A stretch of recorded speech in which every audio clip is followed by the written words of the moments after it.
Hello, je suis trop contente de vous retrouver en vidéo pour aborder un film que j'adore, qui s'appelle Abyss. C'est un film de James Cameron qui est sorti en 89. On pourrait dire que c'est un film de science-fiction, mais c'est surtout un film qui a un message pour nous et qui est d'autant plus actuel de par le sujet qu'il traite et par tout le cheminement qu'on va faire avec les personnages tout au long du film.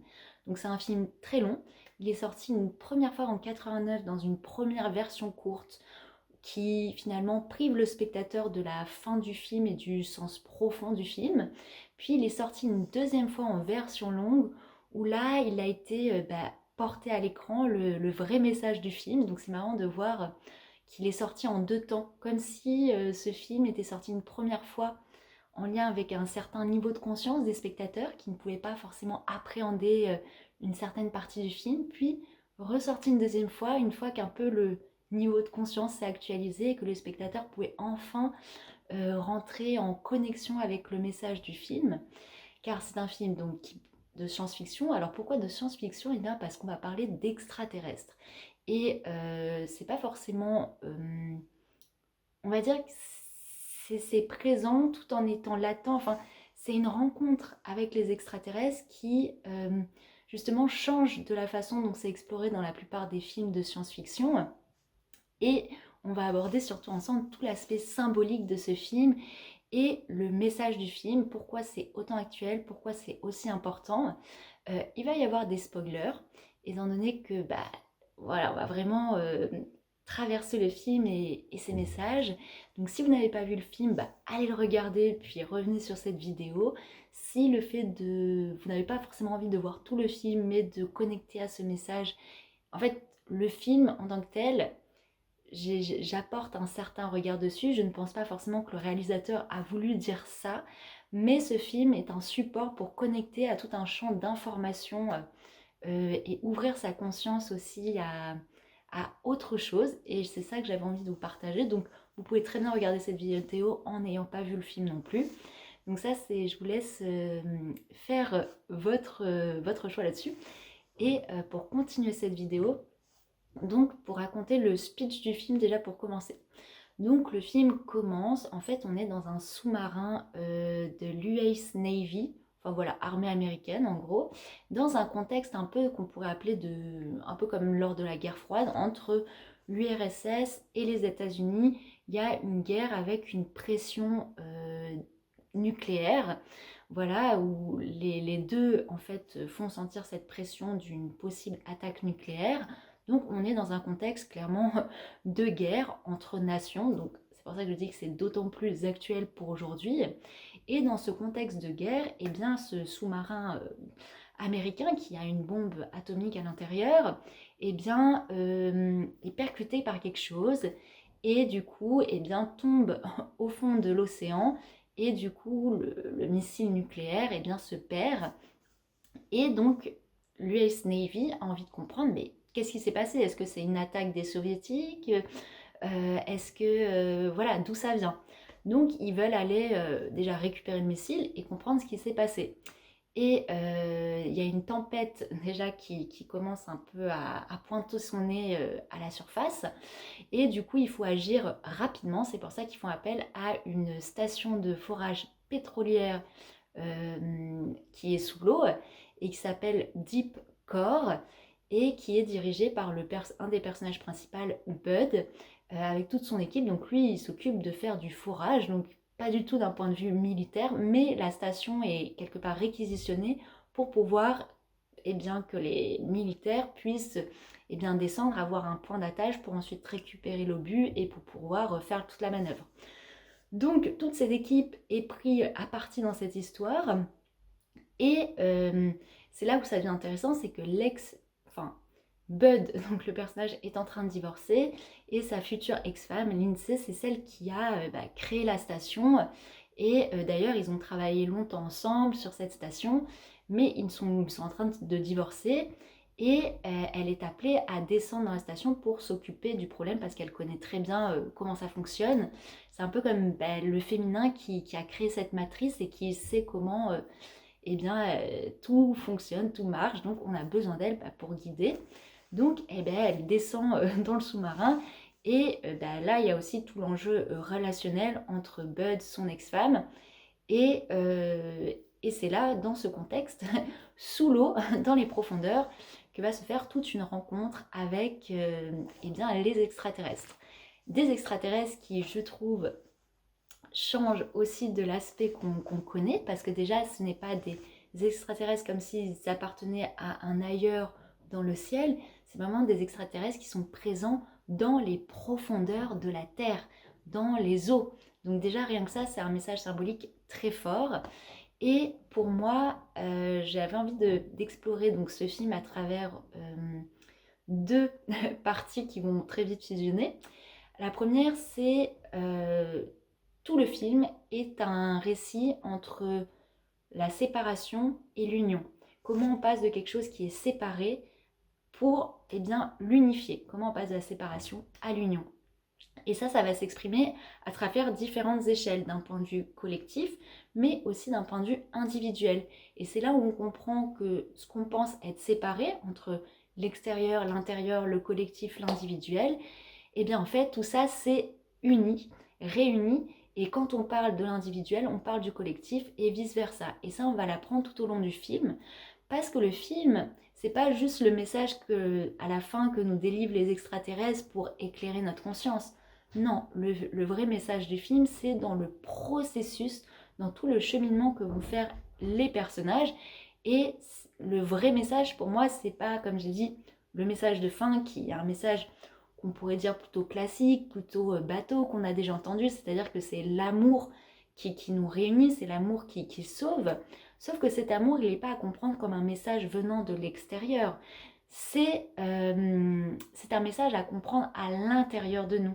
Vous voyez, il y a toujours une différence entre on nous dit quelque chose, donc on le comprend avec le mental parce que ça vient de l'extérieur, et le moment où de l'intérieur, on a cette révélation, donc on comprend la même chose, mais ça crée un mouvement, ça crée une émanation, ça crée un ressenti, et on ne comprend pas avec la tête, on comprend parce que ça vient d'activer quelque chose en nous. Et bien c'est ça dont le film parle, c'est ça aussi le grand message du film, c'est-à-dire aucune révélation vient de l'extérieur, mais toute révélation vient de l'intérieur. Et donc c'est tout ce processus de plonger dans ces profondeurs intérieures que nous cartographie le film. Et surtout, comme j'ai dit, ce qui est incroyable, c'est que tout ça c'est relié donc à ce phénomène où tout semble séparé, et tout au long du film, tout va se réunir pour créer cette union. Et c'est pour ça que ce film parle d'autant plus, notamment d'alchimie. Donc il y a tout un processus alchimique qui nous est dépeint, qui nous est transmis pour révéler ce message d'amour, mais comme une vérité à l'intérieur de nous et le ressentir depuis notre profondeur. Et ça, on va le voir ensemble, le décortiquer ensemble. Déjà, donc comme j'ai dit au début du film, tout semble séparé, tout semble divisé. Et ça, on le voit d'un point de vue collectif, puisqu'il y a cette guerre à l'extérieur entre l'URSS, les États-Unis, cette pression de guerre nucléaire, donc où l'homme est quand même, par cette séparation, par cette illusion de séparation, est dans une forme d'autodestruction pour l'humanité, et nourrit ça en plus, et acteur de ça. Et il y a aussi donc une autre séparation, c'est la séparation entre la tempête qui arrive à l'extérieur et les humains. Donc une séparation entre l'environnement, l'écosystème et les humains. Donc la nature et les humains. Donc là, il y a encore une séparation. Il y a une autre séparation encore, c'est avec la notion d'extraterrestre et d'intraterrestre quelque part aussi. Parce que souvent, on voit les extraterrestres comme quelque chose à l'extérieur, alors que tout le message du film va nous permettre de reconnecter à ce qu'est finalement les extraterrestres et le contact qu'on pourrait avoir à travers autre chose, une autre forme de rencontre au-delà de ce que le mental peut appréhender. Il y a une autre type de séparation aussi au début du film qu'on voit très clairement entre Bud, qui est donc dans la station de forage pétrolière sous l'eau, et de sa femme qui, elle, est à l'extérieur et qui va aller le rejoindre dans la station. Et comme ils sont en train de divorcer, ça a encore plus marqué cet état de séparation, donc dans le couple, dans l'intimité, mais aussi séparation entre le masculin et le féminin. Donc on voit comment quelque chose qui crée un mouvement dans le collectif se retrouve d'un point de vue beaucoup plus individuel. Et ça va être d'autant plus expliqué à la fin du film. Donc là, on a vraiment cet état de fait qui est tout est séparé, tout est divisé. Et à l'extérieur, la tempête fait de plus en plus est de plus en plus fort, donc c'est de plus en plus anxieux pour les gens qui sont à la surface parce qu'ils voient les vents, ils voient qu'il y a quelque chose qui tourne mal et qu'ils ne peuvent pas contrôler, maîtriser à la surface. Et d'ailleurs, à un moment, il y a un journaliste qui fait une sorte de micro-trottoir pour demander aux gens alors voilà, comment ça va, qu'est-ce qui se passe? Et puis les gens ils disent clairement, en fait, je me sens impuissant, on peut rien faire, on peut rien contrôler. Donc à la surface, comme on est séparé des choses, on a l'impression qu'on est impuissant, qu'on ne peut pas contrôler, maîtriser les choses, tout ça est hors de notre portée. Et du coup, on est soumis, on subit, et quelque part, on est victime de ce rapport entre l'extérieur et soi. Alors que le film nous invite à comprendre la situation différemment, c'est-à-dire, en effet, à la surface, on ne peut rien contrôler, on ne peut rien maîtriser, et ce n'est pas là où on va pouvoir agir sur les choses. Pour ça, pour aller agir à la surface, il faut plonger dans ses profondeurs intérieures. Donc, il faut aller en soi. Et le film s'appelle Abyss. Et quand on parle d'aller en soi, c'est pas uniquement dans la partie consciente.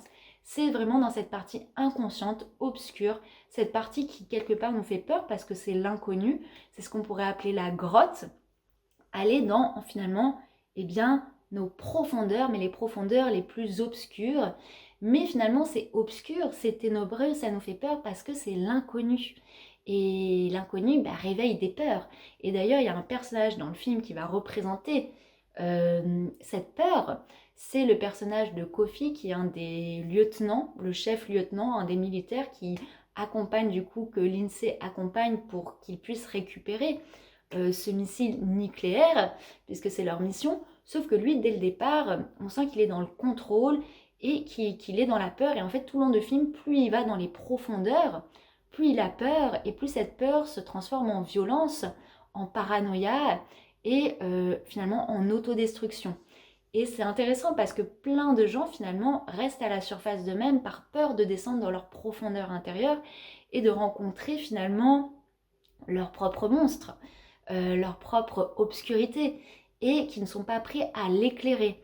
Donc ce voyage dans notre intériorité, c'est un voyage de courage, c'est un voyage aussi où il faut être prêt, et souvent, et c'est là que le film est surtout intéressant, c'est qu'est-ce qui presse le fait d'aller dans les profondeurs? Eh bien c'est la tempête à la surface. Donc on voit que l'extérieur, l'agitation à l'extérieur, tous ces phénomènes naturels qui se déclenchent et qui deviennent finalement une menace, poussent l'équipe à se presser pour aller chercher le missile sous l'eau, crée comme ça une pression pour que les gens aillent à l'intérieur d'eux-mêmes.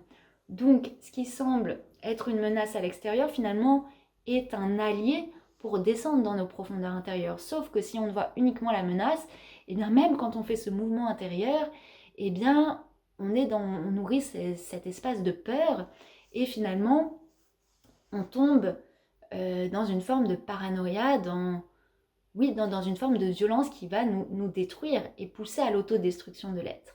Alors qu'il y a d'autres personnages qui vont faire ce cheminement intérieur à travers le personnage de Bud et son ex-femme, future ex-femme, Lindsay. Et dès le début, en fait, le réalisateur James Cameron nous donne un indice sur à quel point cette union sauve la vie et porte tout le message du film, quelque part, cette réunion entre tous les plans, mais que cette réunion ne doit pas se faire uniquement à la surface, à l'extérieur, parce que là, c'est resté finalement dans une certaine superficialité de cette réunion, de cette union, mais qu'il faut vraiment descendre dans ses profondeurs pour pouvoir acter ça en soi, à la fois d'un point de vue individuel, pour que ça puisse se répercuter d'un point de vue collectif. Et ça, c'est un chemin que chacun, on doit faire en soi pour pouvoir le voir se manifester à l'extérieur. Il y a une scène au début du film, en fait, donc ils sont en train de se séparer avec Lindsay. Bud et Lindsay sont en train de se séparer, de divorcer. Donc c'est tendu leur rapport. Voilà, il y a ils se lancent plein de piques. Il y a une sorte... la communication est brouillée. C'est inconfortable pour eux de se retrouver de nouveau dans ce huis clos. Sauf que Bud, lui, il a gardé son alliance. Donc Lindsay lui dit « Ah bon, t'as gardé ton alliance ?» Ben, il dit « Oh, je sais pas pourquoi, mais on voit qu'il y est encore attaché. » Et à un moment, il a ce geste au début du film où il prend son alliance, il la jette dans les toilettes.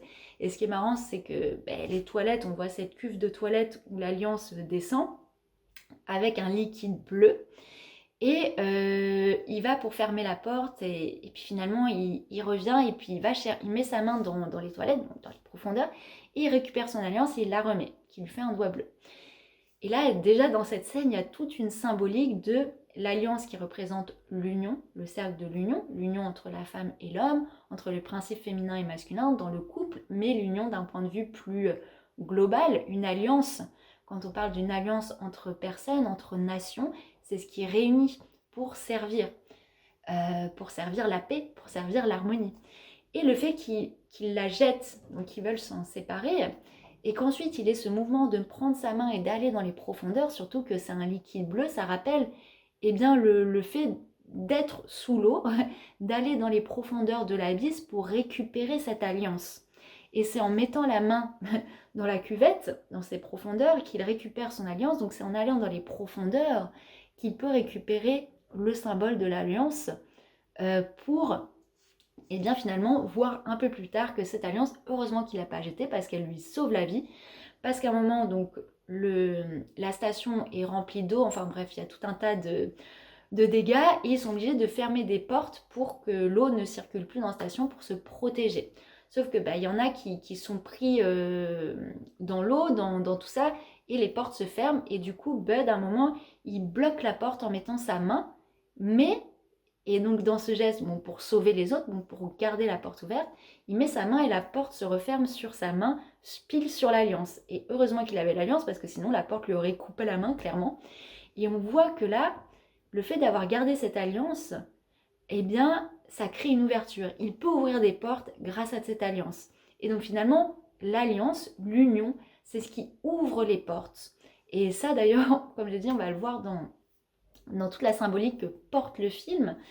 Et donc, quand je parle d'alchimie parce qu'on parle de creuser. Le creuser, c'est se plonger en soi. Et toute la symbolique autour d'Abyss représente ce creuset qu'on va aller de plus en plus profond dans le film, puisqu'on passe d'abord de la surface, puis ensuite on va dans la station pétrolière qui s'appelle Deep Core, donc qui veut dire noyau profond. Donc, et en plus c'est une station de forage, donc où on parle d'essence, essence de l'être. Dans le noyau profond se trouve l'essence. Et déjà ça, je trouve ça incroyable. Voilà, et ensuite de cette station, il se trouve que la tempête à la surface va briser une grue, donc la grue qui est censée élever les choses, qui au lieu de ça va être brisée par la tempête, va descendre dans les profondeurs et va amener la station de forage encore plus profond dans les abysses. Ensuite de ça, on va être dans un plus petit sous-marin qui va aller encore plus profond, avec seulement Bud et Lindsay à ce moment-là. Donc on voit en fait qu'il y a plein de paliers qui permettent d'aller dans ces profondeurs intérieures et qu'on ne peut pas plonger dans les abysses comme ça, sinon ça nous tue. Mais que descendre dans ces profondeurs intérieures, ça demande de passer par différents paliers, par lesquels on va passer du plan collectif au plan de plus en plus individuel, jusqu'à cette scène de fin où Bud, le personnage, descend vraiment dans les abysses les plus profonds pour récupérer le missile, pour le désamorcer avant qu'il explose et du coup détruisent la planète.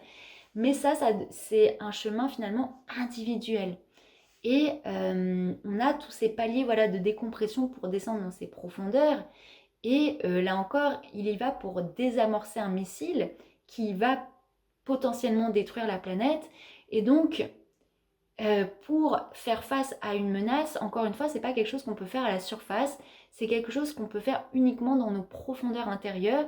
Et nous-mêmes, nous avons le pouvoir, quand on va dans ces profondeurs, de désamorcer ce qui peut nous détruire, puisque finalement ce qui peut nous détruire, c'est nous qui l'entretenons en nous, dans des parties inconscientes, dans tout ce qui est de l'ordre des abysses, dans cette obscurité.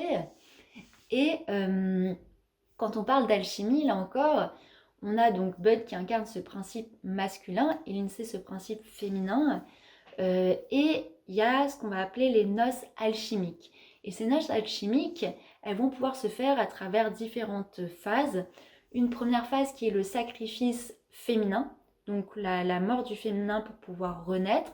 Et ça va avoir lieu lorsque Lindsay va proposer de se sacrifier parce que, en fait, à un moment, le petit sous-marin où Bud et Lindsay sont réunis est en train de prendre l'eau et il n'y a qu'une bonbonne d'oxygène pour remonter à la station.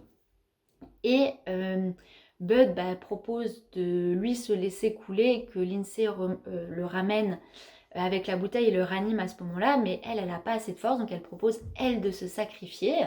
Donc c'est ce qui fait un peu à contre-cœur. Elle se sacrifie, donc elle se laisse noyer pour être ramenée ensuite dans la station de fourrage, pour être ranimée par Bud. Donc là, c'est une première étape de mort et de renaissance. Accepter de se sacrifier. Se sacrifier, c'est se laisser mourir pour servir un plan plus grand. C'est se dire que sa propre mort, finalement, a moins d'importance que ce pourquoi on la donne. Donc c'est pour servir un plan plus grand et c'est comprendre qu'on ne meurt pas réellement, qu'on fait juste mourir une partie de soi parce que ce qu'on laisse mourir fait naître et nourrit et donne de la force à quelque chose de bien plus grand. Donc ça permet de reconnecter finalement à une humanité, ça permet de sortir de l'enveloppe finalement du petit jeu de l'ego, de faire mourir l'ego pour reconnecter finalement à une dimension beaucoup plus éternelle du soi et finalement à une part divine en nous qui, elle, est éternelle, immortelle face à cette petite mort. Donc on a ce premier sacrifice féminin de Lindsay qui ensuite renaît de ce geste, renaît par l'amour. Et ensuite on a un deuxième sacrifice, cette fois-ci masculin, celui de Bud, qui finalement se désigne pour descendre dans ces profondeurs qui jusque-là étaient inexplorées, pour aller désamorcer finalement ce missile, comme j'ai dit, qui est porteur de destruction. Et en fait, il sait que quand il va descendre, il aura assez d'oxygène pour descendre, mais il ne sait absolument pas s'il aura assez d'oxygène pour remonter et quelque part, très peu de chances pour qu'il puisse remonter à la surface. Mais il le fait parce que ça sert un plan bien plus grand et finalement sa petite vie à lui compte beaucoup moins que permettre à l'ensemble de l'humanité de survivre à ça. Donc tous ces gestes de sacrifice connectent au principe de la mort et que la mort finalement contient déjà le germe d'une vie nouvelle et reconnecte aussi à notre humanité. Parce que comme je l'ai dit au début, tout le monde est séparé, il y a la peur qui nourrit la séparation. Et là, dans ces moments-là, finalement, il n'est plus question de peur, mais seulement d'amour, de se donner à quelque chose de bien plus grand. Et d'ailleurs, c'est ce qui va quelque part permettre à Bud de contrer la tempête à la surface, cette menace à la surface. C'est en allant se sacrifier dans cette profondeur intérieure, dans ces abysses, qu'il va pouvoir faire face à cette menace à l'extérieur. Et ça va s'expliquer à travers la rencontre avec les extraterrestres, parce que j'ai parlé d'extraterrestres qui sont présents, car on apprend finalement qu'au tout début, ce qui a causé la perte du sous-marin de l'US Navy qui portait ce missile et cette menace, ce sont les extraterrestres qui ont détourné pour pas qu'ils puissent agir, donc dans un sens de protection. Et tout au long du film, il va y avoir des rencontres avec ces extraterrestres. Donc une première rencontre avec un membre de l'équipage, mais qui lui va avoir peur. Ça va activer de la peur en lui.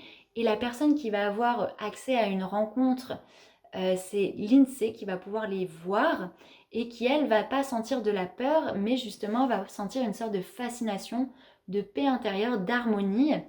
Et d'ailleurs, elle va raconter son expérience de rencontre avec les extraterrestres, sauf que dans l'équipage, personne ne la croit. Il lui dit, mais comment tu peux partir juste d'un sentiment, juste d'une sensation et nous, on a besoin de voir pour croire, on a besoin aussi de que ce soit prouvé que ce soit pas une menace. Eux, ils sont très cartésiens dans leur approche. Et elle explique que justement, il ne faut pas chercher à voir avec les yeux parce que sinon, c'est les yeux de la peur qui vont prendre le dessus. Et cette peur va créer une séparation, va empêcher de connecter finalement avec cette présence. Et elle explique qu'il faut voir au-delà. Et c'est tout en fait le message de l'intuition féminine. Et quand je parle de l'intuition féminine, c'est pas uniquement porté par la femme, c'est cette intuition que l'on porte tous en nous, dans notre intériorité, qui donne accès à des sens subtils, à se référer non pas au sens physique de ce qui est connu et mentalisé, mais de connecter à toute cette dimension intuitive à l'intérieur de nous, à ces sens subtils qui peuvent percevoir plutôt que voir ce qui est donné, souvent de façon très limitée souvent si c'est activé par la peur, le mental, tout ça. Donc Lindsay, elle est vraiment la porte-parole de cette intuition féminine qui se connecte encore une fois dans nos profondeurs intérieures. Et d'ailleurs, dans cette rencontre avec les extraterrestres, qui ne sont pas des extraterrestres comme on a l'habitude comme c'est présenté dans la plupart des films, comme des choses qui viendraient d'un ailleurs, qui seraient très loin de nous. Là, au contraire, tout le message du film, c'est que ces extraterrestres qui paraissent si loin, si séparés de nous, se trouvent dans nos profondeurs intérieures, en nous, et qu'on a accès à cette rencontre, à cette connexion en nous-mêmes. Mais pour ça, il faut aller dans ces profondeurs, dans l'inconnu. Et d'ailleurs, ces extraterrestres sont merveilleux, ils sont vraiment magnifiques. C'est un film de 89, hein. Donc les effets spéciaux sont quand même incroyables. Et ces extraterrestres sont translucides, transparents et bioluminescents. Ils sont incroyables. Et d'ailleurs, quand on va faire des recherches sur les animaux, ces espèces qui peuplent les abysses, en fait, dans cette obscurité totale où il n'y a pas de soleil, dans cette obscurité, ces animaux ont développé une façon d'être qui est complètement différente de la surface, puisque la plupart des animaux dans les abysses sont translucides, sont bioluminescents. Et donc là, il y a tout un message magnifique à travers la nature telle qu'elle est dans nos océans, dans ces abysses, mais aussi que le film finalement traduit, parce que James Cameron, c'est un passionné de l'océan, de la mer, enfin voilà, donc franchement, il témoigne de ce qui existe déjà dans notre nature à l'extérieur, mais nature intérieure. C'est-à-dire que, quel est le message? Dans les abysses, là où il y a l'obscurité, les ténèbres, c'est-à-dire ce qui pourrait nous faire peur, ces animaux ont développé une transparence de l'être. Une transparence de l'être parce qu'ils ont besoin d'être transparents pour que la lumière puisse ressortir et puisse éclairer leur être et éclairer tout ce qu'il y a autour d'eux. Donc la vraie lumière, elle ne vient pas du soleil à l'extérieur. La vraie lumière, on la porte en nous. Mais pour révéler cette lumière, il faut devenir transparent. Il faut enlever toutes ces couches que nous on met à la surface pour nous protéger de l'extérieur, nous protéger des autres, nous protéger de l'environnement, puisque plus on se protège de l'environnement, qu'on se dit il faut qu'on se protège, donc qu'on met des couches, et plus on crée une opacité, une imperméabilité, et cette séparation que l'on croit être une protection, fait de l'extérieur une menace, nourrit cette idée que l'extérieur est une menace pour soi. Et du coup, plus on nourrit cette idée, plus on a envie de se protéger, plus on crée des couches et des couches qui nous empêchent de connecter à la vraie lumière. Et ces animaux des abysses nous ont un message merveilleux à nous transmettre, c'est-à-dire que dans l'obscurité la plus totale, nous sommes appelés à devenir transparents pour révéler cette lumière qui est finalement en nous et qui nous éclaire et peut tout éclairer autour de nous. Et d'ailleurs, ces extraterrestres témoignent de ce message et nous transmettent tout ça, d'autant plus dans la scène de fin qui est un peu la scène de révélation, qui d'ailleurs n'existait pas dans la première diffusion du film au cinéma, donc les spectateurs n'ont rien compris au film, d'ailleurs il n'a pas du tout marché, mais quelque part j'aime cette idée poétique de me dire qu'à l'époque les gens n'étaient pas prêts à intégrer ce message, et donc il a fallu attendre un peu pour rééditer le film avec ce message. Et donc Lindsay, elle a cette intuition féminine, donc a accès à cette connexion aux extraterrestres. Et d'ailleurs, ces extraterrestres, ils se montrent tels quels face à Lindsay, mais plus tard, par rapport à l'équipage qui est pas prêt, qui est encore dans la peur, même Bud lui-même, qui est ce masculin beaucoup moins intuitif, beaucoup moins sensible, eh bien les extraterrestres, quand ils viennent à leur rencontre, à ces gens qui sont plus dans la peur, encore dans cette séparation et pas dans cette connexion intuitive, eh bien ils se présentent sous forme d'éléments que connaît l'homme, donc à travers l'eau. Et d'ailleurs ça, les extraterrestres, ces formes de vie intelligentes, utilisent ces procédés, c'est-à-dire ne se présentent pas à l'homme tel quel, parce que le but c'est de ne pas lui faire peur, mais le but c'est de rappeler à l'homme que leur présence est familière, fait partie de leur environnement, et pas que l'environnement extérieur, l'environnement intérieur. C'est pour ça qu'ils utilisent les éléments qu'on connaît pour permettre de créer une connexion, comme j'ai dit, familière. Donc là, dans la station, quand un extraterrestre qui vient à la rencontre de l'équipe de Bud, et il y a aussi l'INSEE, il prend la forme de l'eau. Et une fois qu'il se présente sous forme d'eau, donc pour eux, c'est comme ils vivent sous l'eau et qu'ils sont tout le temps en contact de l'eau, pour eux, c'est familier, ils n'en ont pas peur. C'est plus facile d'appréhender du coup cette vie-là qui leur paraît à la base extraterrestre, mais qui est finalement pas extra, elle est intérieure, intraterrestre finalement, on a envie de parler d'intraterrestre. Et à ce moment-là, l'extraterrestre prend la forme du visage de l'INSEE à travers cette matière aquatique pour expliquer qu'on n'est pas différent de vous, on est familier, on est vos semblables, on est votre miroir.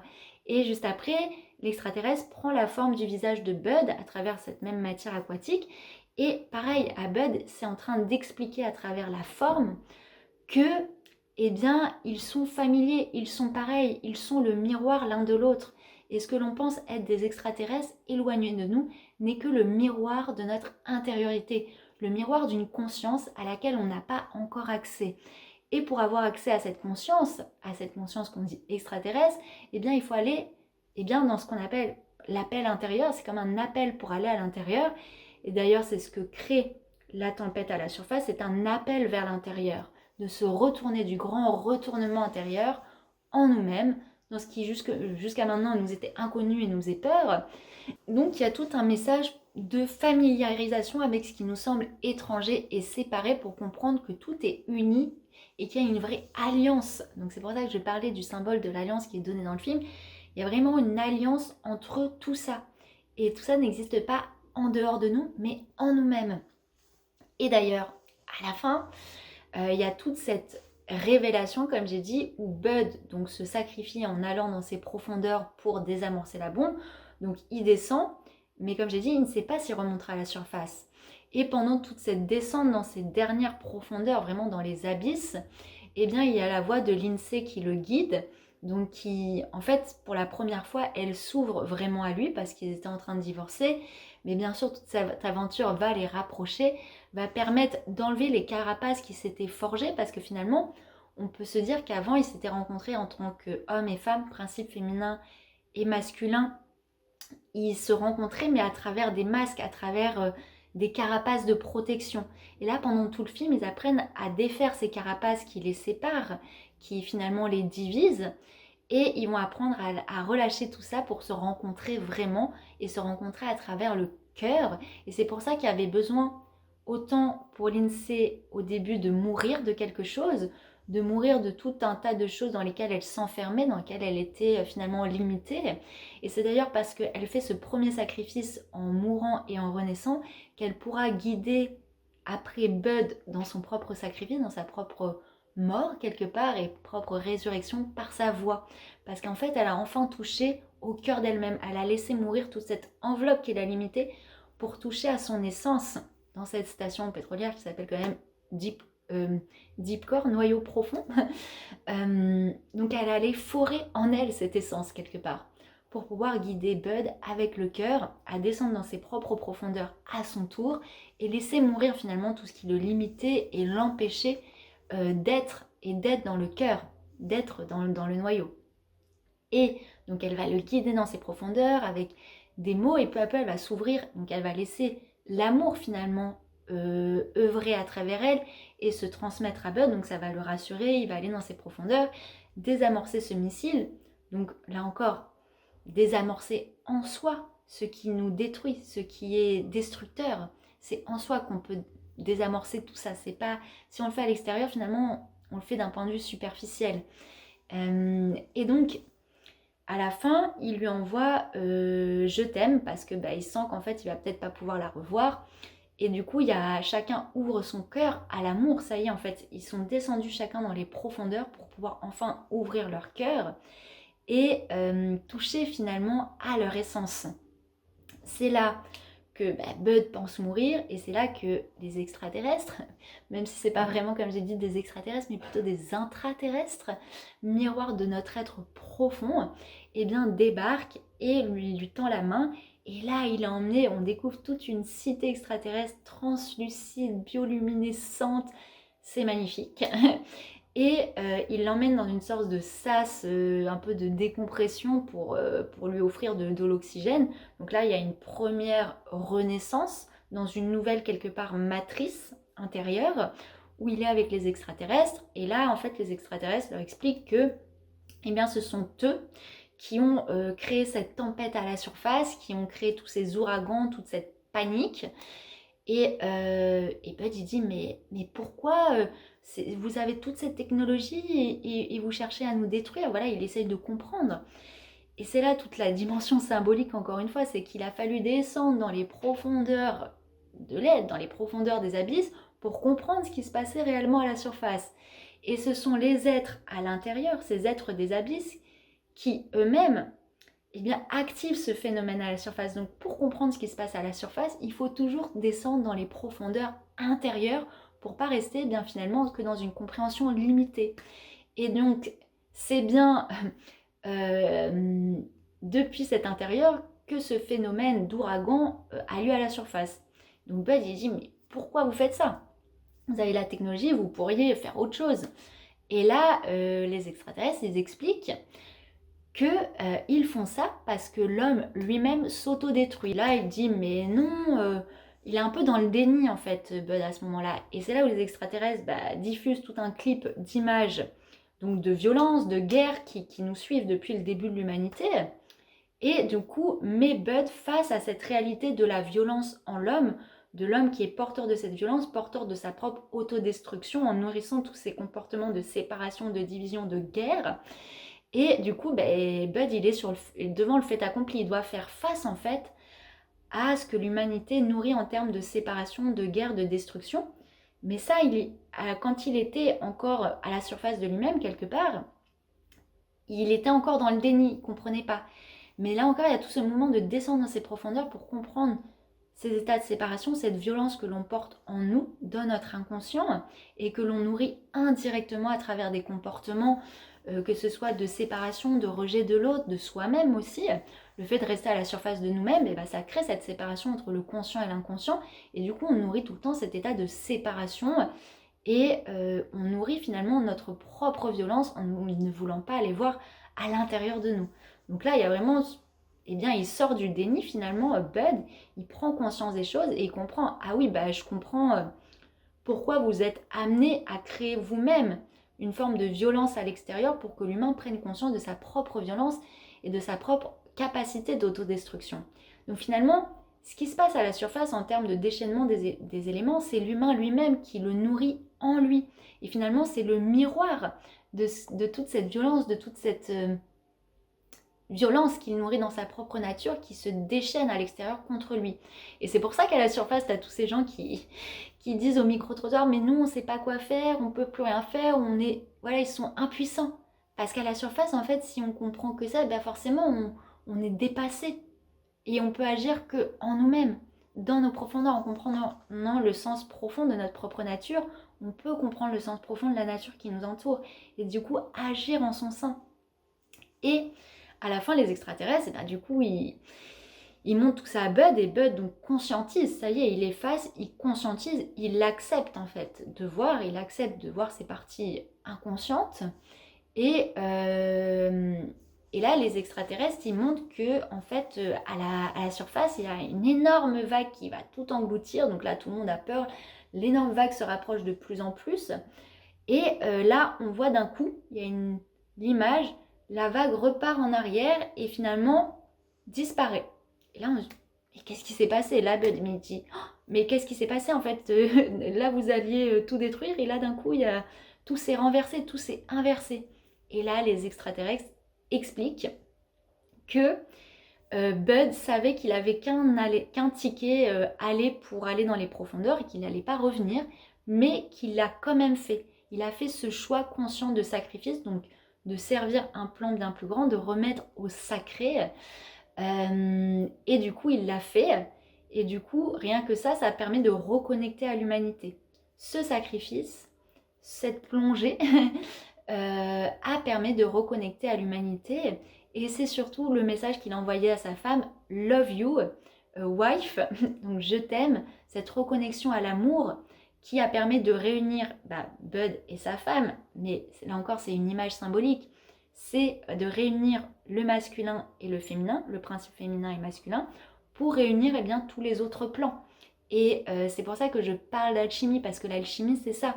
L'alchimiste, il y a celui qui se perd à l'extérieur, dans la matière, pour agir sur elle, mais finalement qui est dans une illusion. Et il y a celui qui fait le vrai travail d'alchimiste, c'est-à-dire comprendre que le creuset qu'il a en face de lui, c'est le creuset intérieur, c'est toute cette alchimie spirituelle intérieure, et qui doit d'abord agir en lui, reconnecter en son cœur, à son noyau le plus profond, pour pouvoir agir enfin à l'extérieur. C'est toujours ce principe de grand soleil central, le cœur des choses, qui ensuite émanent les rayons. Si on n'agit que sur les rayons à la surface, sur tout ce qui est séparé, et bien finalement on s'épuise, on se perd et on nourrit l'état de séparation. Et que le grand message du film, c'est revenir au cœur, au centre, dans cette profondeur, pour pouvoir ensuite agir à l'extérieur. Et pour ça, il faut réunir tous les plans, mais réunir d'abord les plans en soi, pour que les plans à l'extérieur ensuite retrouvent leur harmonie à l'extérieur. Et c'est notamment pour ça et bien qu'il y a cette tempête qui est tellement active à l'extérieur, qui d'un coup est complètement inversée, retrouve la paix et l'harmonie à l'extérieur. Mais ça, c'est grâce à tout ce processus, à tout ce cheminement vers les profondeurs de l'être qu'a fait Bud, et toute cette réunification qui semble très bateau, une histoire d'amour, c'est-à-dire parce qu'il a dit je t'aime, mais c'est pas ça. C'est tout ce cheminement intérieur et de révélation de ce noyau d'amour en soi qui permet, comme j'ai dit, la réunion de sa polarité masculine et féminine, tout ça en soi pour ensuite le voir se manifester à la surface. Et ça d'ailleurs on va le voir avec la fin du film, puisque donc là les extraterrestres expliquent que c'est cet amour, cette réunification qui s'est faite qui a permis de sauver quelque part l'humanité. Et à la fin, on a toute cette scène où le vaisseau extraterrestre remonte à la surface, donc c'est fait avec les effets spéciaux des années 89, mais c'est quand même génial, qui remonte à la fois aussi la station pétrolière, parce qu'il était en train de couler dans les abysses quelque part, et qui remonte tout le monde à la surface. Et là on voit, alors je sais plus qui sort en premier, mais en gros on a Lindsay et Bud qui sortent, Bud de la station extraterrestre et Lindsay de la station de forage, qui sortent à la surface pour enfin se réunir et s'embrasser. Donc ça finit un peu comme une comédie romantique à l'eau de rose, mais c'est un message bien plus profond et comme j'ai dit, d'alchimie réelle. C'est-à-dire que pour pouvoir se réunir comme ça à la surface, il a fallu d'abord se réunir dans son intériorité, à l'intérieur de soi, pour enfin le manifester à l'extérieur.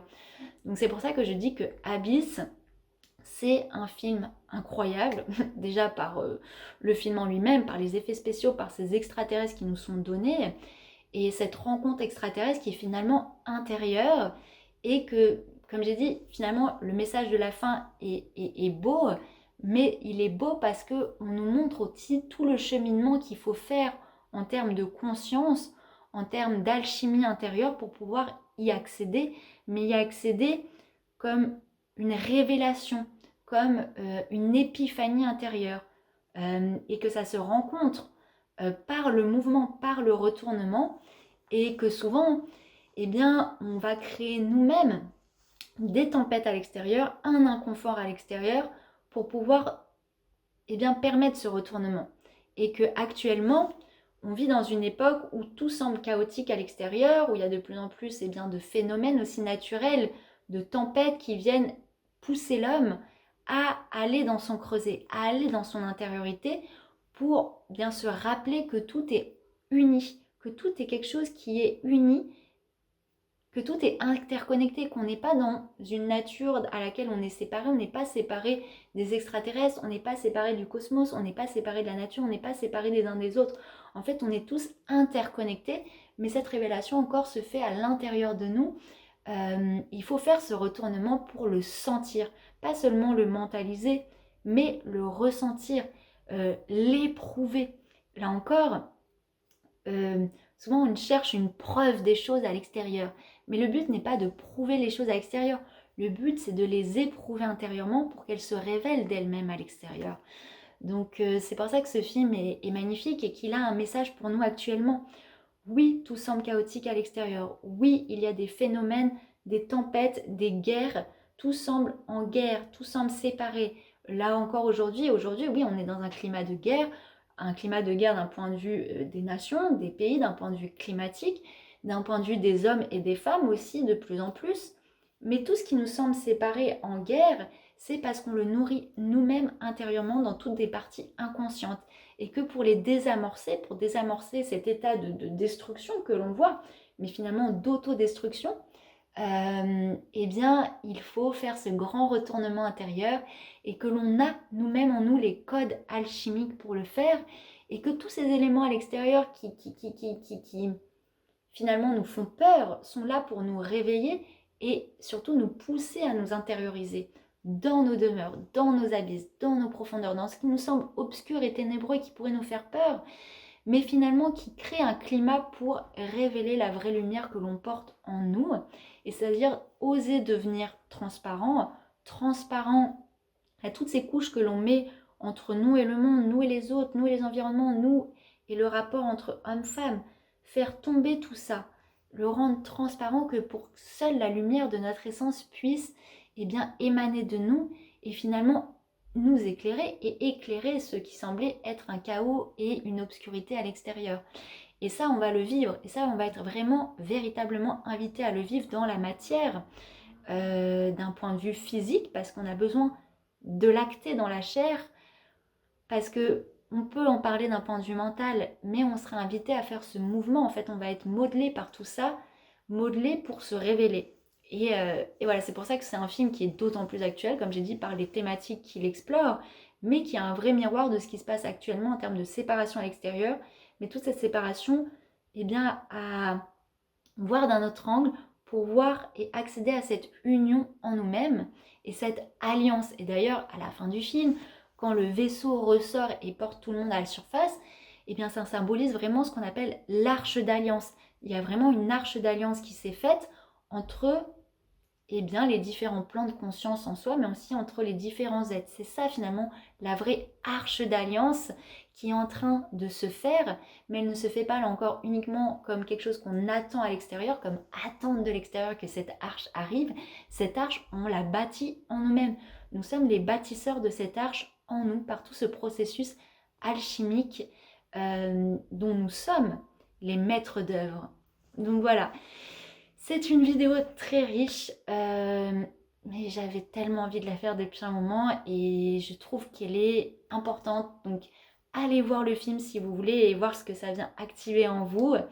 Et ô combien il nous est transmis des magnifiques messages à travers des artistes. Parce que je pense que James Cameron, il a fait ce film, mais il a fait ce film parce qu'il a été traversé par quelque chose qui le dépasse. Et je trouve ça magnifique. Alors moi, je l'utilise pour illustrer tout un propos d'alchimie et pour faire le lien avec ce qui se passe actuellement.